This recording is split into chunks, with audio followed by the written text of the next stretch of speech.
Tom, the final draft of the Bishop's Economics Pastoral, entitled Economic Justice for All, Catholic Social Teaching in the U.S. Economy, makes a big thing about cooperation. After discussing in the early chapters the whole perspective, the biblical, ethical perspective we're supposed to bring to bear on economic questions, and that is what they are about, to bring in a moral dimension into the policy debate. In Chapter 3, then, they take up major economic questions, the problems we face today, like unemployment and poverty, the crisis on our farms, and the international relationships we're involved in. And then, in a departure from the earlier drafts of the document, in this final draft, they have created a fourth chapter, and that fourth chapter is entitled A New American Experiment, Partnership for the Public Good. And in here they talk about a number of examples of cooperation within firms and industries, and then they talk about cooperation at a regional level, and then at a national level, and finally at an international level. So it's sort of concentric circles widening as they begin to widen their perspective. And so what I want to look at now is the second mode of cooperation they talk about, that is local and regional cooperation. They have in mind here the way various actors, as that's the term they use for the different economic agents, like corporations and labor unions and the consumers. These are the different agents that make up our economy, and they're suggesting that we need to cooperate at that level as well. So that's the area, Tom, I'd like to hone in on here as we begin to discuss this cooperative motif as found in the Bishop's Economics Pastoral. Do you want to begin to address that? Well, the understanding is that at a regional level, you take a hunk of space like a city of Toledo or a state of Ohio or a whole Great Lakes region. The economy has a kind of political and economic market infrastructure that consists of individual firms. You can see firms related to one another within a chamber of commerce kind of arrangement. You obviously see the labor movement, the individual locals, the labor organization itself. And then, of course, there are a variety of third sector kinds of institutions, the community groups of various sorts with various agenda that are on their minds, and they're all concerned with the economic welfare of the community. What we've seen in the past is a degree of adversarial relationship among them. The most obvious one that the bishop's letter focuses on is the labor management relationship, but there clearly is a much larger playing field on which those institutional relationships play out. You can see how the self-interest viewed in a short-term, very micro kind of framework can produce costs for the larger community, can produce disbenefits, if you will. This would put the whole community at a disadvantage. And Tom, are there really adversarial relationships among those other groups, or is it just that we've sort of had a failure to cooperate in general? Well, I think it's both. I think there are clearly interrelationships which have at least elements of adverse perceptions to them. No, I think you're probably right, though, also, that to a large extent it's simply been groups of people going about their own business without looking outside at the impact of what they do or don't do on others around them. Now that brings up the whole notion of the common good, which is a thread that runs throughout the whole Bishop's Economics Pastoral, that their claim is that we have thought in too private terms, too individualistic, that groups have been interested only in their own self-interest. I think that the bishops are saying that we have to get a wider perspective, that all the people involved, labor and management, local government, state government, federal government, universities, churches, and so on, all of the groups that constitute this society have to begin to think of the commonweal, the public good. And that is really foreign to us in many ways. It seems that we have moved into a more individualistic phase. Some people would claim that capitalism itself produces that kind of thing, that it makes people greedy or selfish or turns them in on themselves. and that we have lost this organic sense of society. We would compare this with the medieval world, in which everyone sort of cooperated. They knew their place and they fit into the society, and you had a whole civilization with a common symbol system. People bought into it. There was a common frame of reference. You could talk to one another, and cooperation was fostered easily. It was just the normal way of living. And now we look at our society today, and we see fragmentation. We see people going in various directions. In fact, there's a lot of fear in our society that, well, we've got nothing but self-interest groups left, and all they're looking out for is themselves, and that's why we can't end up cooperating. So I think that one of the prime things to get at in this whole question is how we can produce a notion of the common good. And one way the bishops try to do it is in terms of the biblical notion of God saving people as a group, that God creates this larger community, the Israelites and the churches, and draws people into it and into one human family and so on. And the other kind of mode of argument they use is the enlightened self-interest. It says that the common good will be served if we indeed truly cooperate with one another, and if we want to make sure that we all prosper, if we want to bring more of the poor and unemployed in to share the economic pie, then that will be for our own benefit. Well, the feudal model, of course, had a focused power structure. The king or the duke or whatever pretty much controlled the situation, and the social order that you saw coming in out of that situation was a natural outgrowth of that kind of command structure. Capitalism as a manifestation of liberal ideas in society moved or decentralized to a considerable extent that focus. And that's where the individual self-interest came into being the primary area of focus.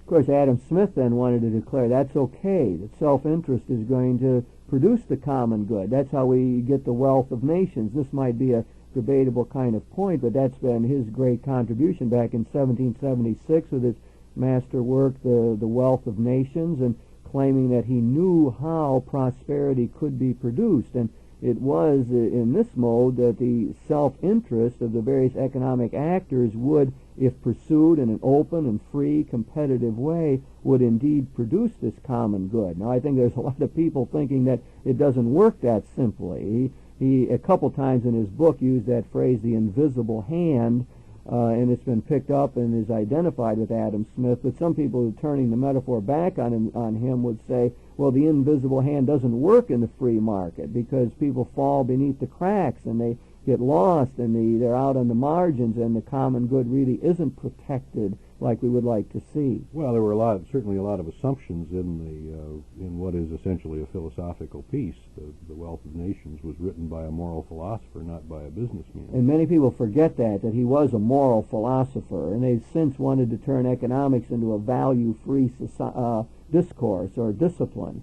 And I think it is good to remember that he was a moral philosopher and brought in the ethical dimension. I think something that the bishops, of course, want to bring back into the discussion through their pastoral letter. Well, there's no question that at least in the main, that individuals as well as the societies themselves are a good deal better off, at least in material terms, under this kind of liberal model that we've been working with, at least in our country, from the very beginnings. And that as it seems to work its way into other countries, you also get improvements in productivity, you get improvements in new product development, quality of life, generally speaking. The problem, of course, is if you pursue any such vision to its natural end, you wind up with this atomistic kind of society that the bishops are clearly concerned about today. And by that word you mean a sort of individualism. Highly individualized system in which the interdependencies are totally lost on there's no way of dealing with these interdependencies. So we talk about these days of do your own thing approach to life. Exactly. Don't worry about other people. Exactly. And of course, as you know, if you and I were sitting here with a one pizza on the table and I grabbed all of it and you didn't get any of it, that's our pursuit of our own interest. If we are equally able to grab that pizza, I suppose we would both come out about right. But if one of us is stronger than the other, then one of us goes hungry. And the bishops are clearly calling for is let's talk about this before we go for the pizza and see if there isn't a mutually agreeable way in which we can divvy up the pie, or perhaps even make the pie a little bit bigger. And that is the sense of that laissez-faire capitalism or unbridled capitalism that the Catholic social teaching has so condemned over the years.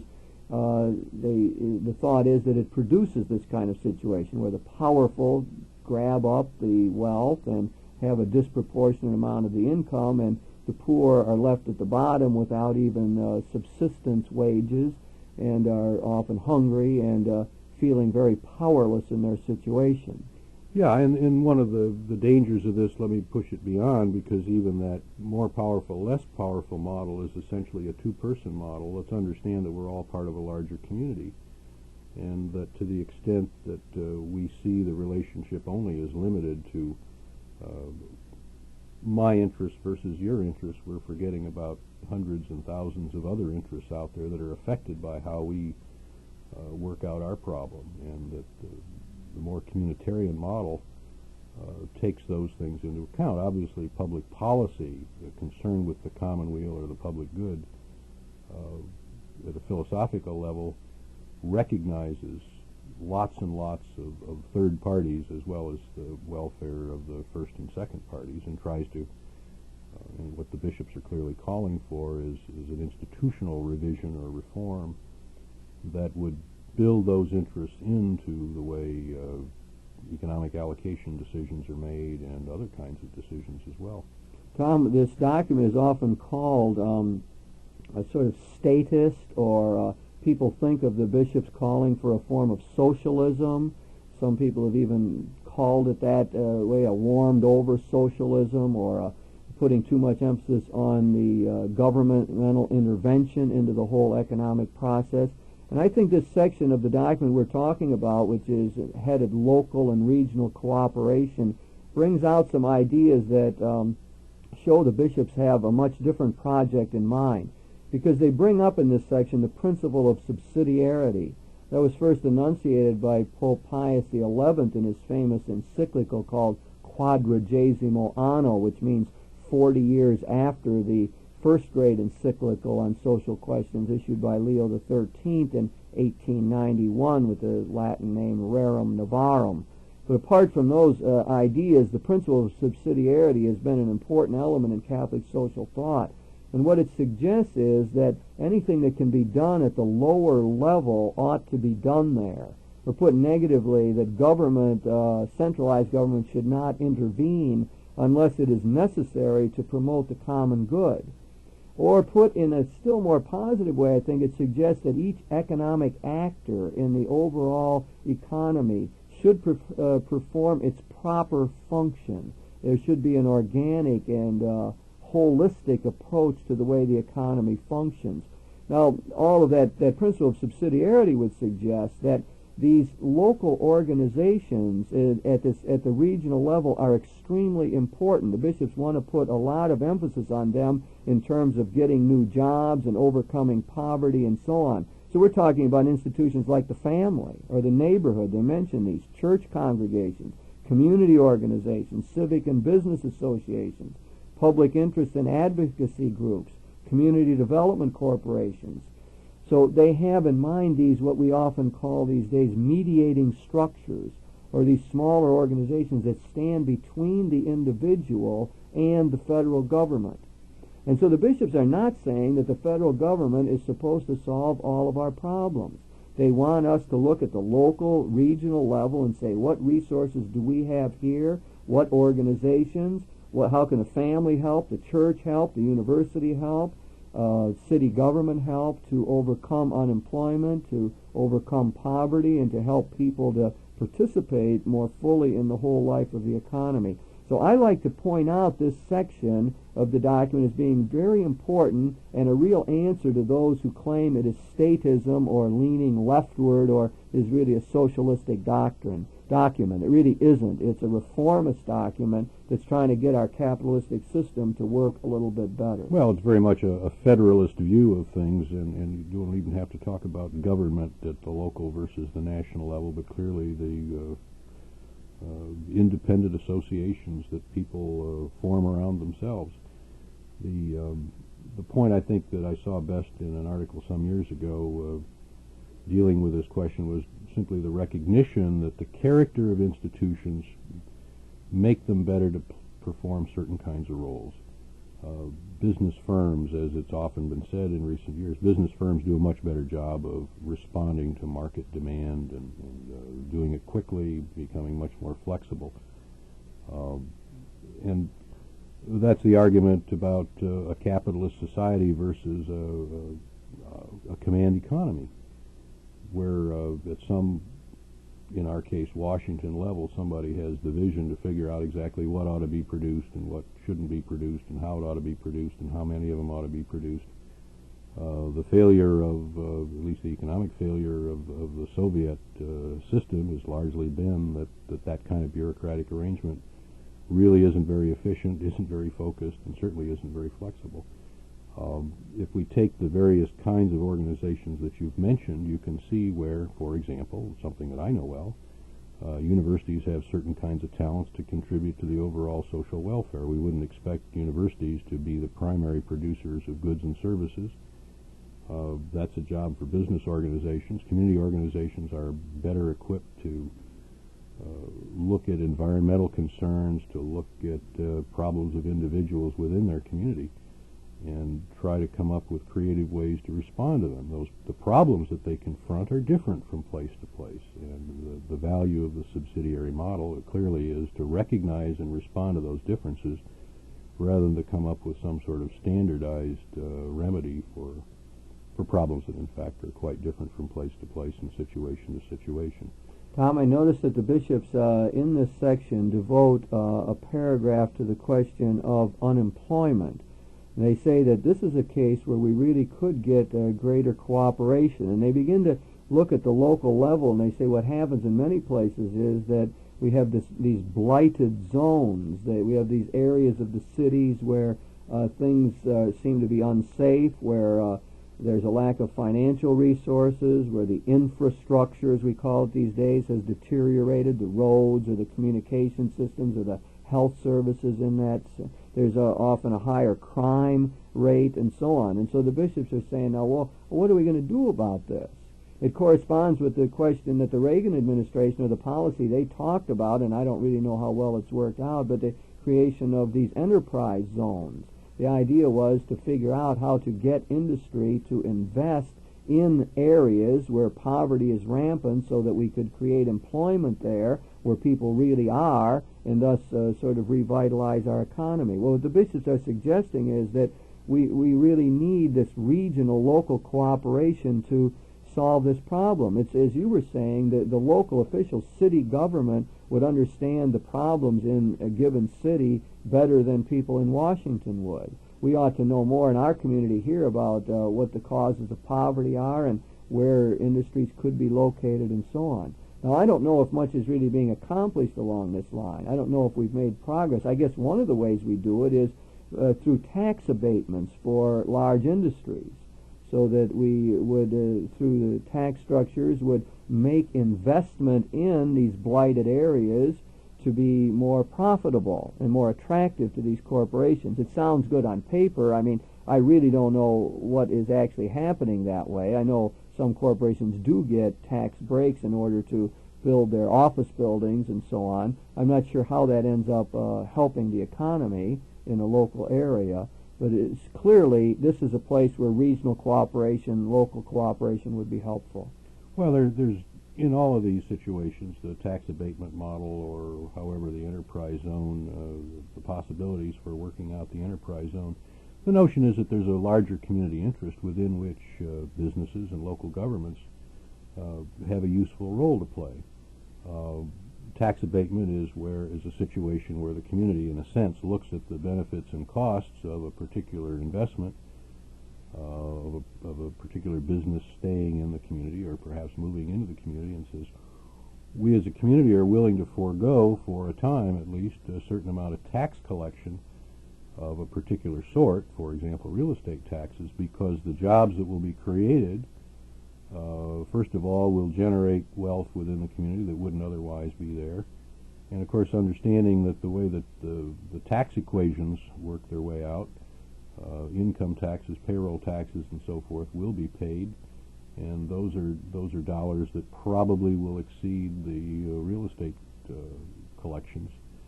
And in any event, if those kinds of forgivenesses make a difference in the decision of the business, the community is a lot better off. So another example would be the guaranteed loan approach that is sometimes used in these situations. How does that work? Well, a business has an idea, and its idea may be a way of improving a situation, of improving a localized economy, a neighborhood economy, or a downtown situation. And government says, well, we would like this investment to be made. The company that has the idea isn't willing to make it because on sheer market terms, the expected profit isn't there. So we can go in and underwrite the investment, in effect make the investment, take away the risk or lower the cost of the interest, thus the cost of capital of the investment. We may get that investment to occur. Mm-hmm. It's a model, again, that recognizes the strengths and weaknesses of the various parties in the system. That business is better off at making an investment decision, of running a business that will contribute jobs, will contribute goods and services in the community. They're not very good at collecting social capital to underwrite what are in effect common welfare kinds of decisions. Local governments can endorse, and federal governments can in effect bear some of those risks.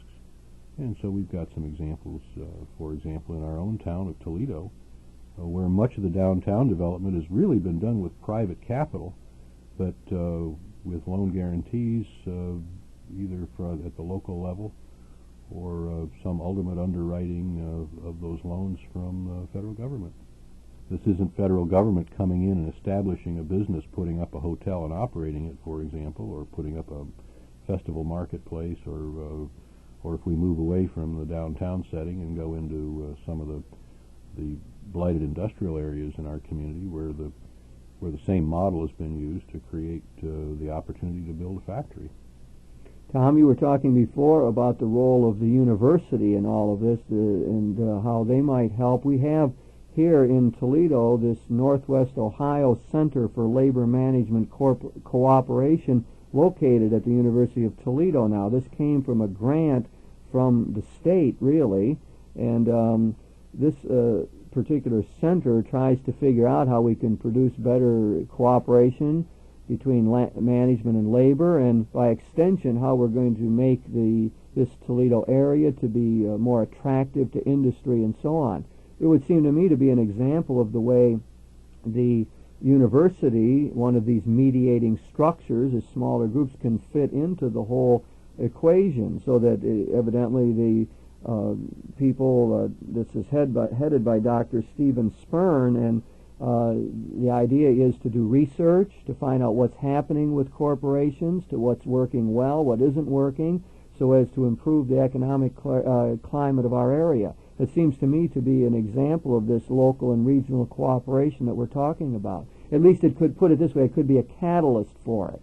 It could be a center point from which ideas were generated and we could draw people together to overcome the unemployment problems and so on. Well, the research and, generally speaking, brain power of a university is in a position to collect experiences from across the country and really across international boundaries as to where labor management cooperation has worked and hasn't worked, and why it hasn't worked, if it hasn't worked, and get some understanding of what are the strengths and weaknesses of various kinds of models.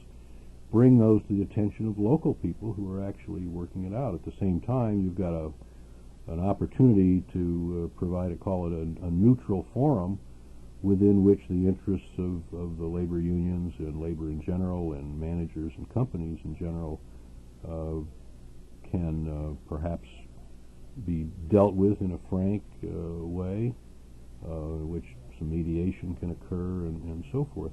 And I think, generally speaking, if you want to pick on the university as a good example, we can't make jobs, but we can certainly provide the information gathering and dissemination activity that informs people who do make those kinds of decisions. And I think this particular center is but one example.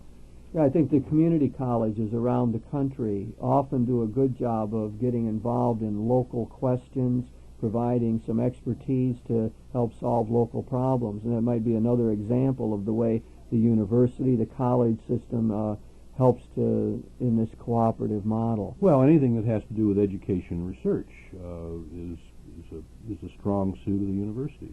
And, Tom, the last economic actor that they talk about in all of this is the church. They want the church. They say the church people have firsthand knowledge of community needs, and that part of what they want the church to do is to protect the dignity of all people, and to try to get, when we are making policy decisions in the local area, to make sure that we're thinking of the poor and those who are dispossessed. And I think that's a voice that needs to be heard. Oftentimes these decisions could be made and just on the basis of corporate profits or serving large institutions and so on. So the church has to keep this moral dimension, I think, in front of us. Tom, as usual, we run out of time to get all the ideas that we want to forward here, but we're talking about the Bishop's Economics Pastoral and the section on cooperation, and especially the local and regional level. This raises the moral question again and calls really for all of us to work for the common good.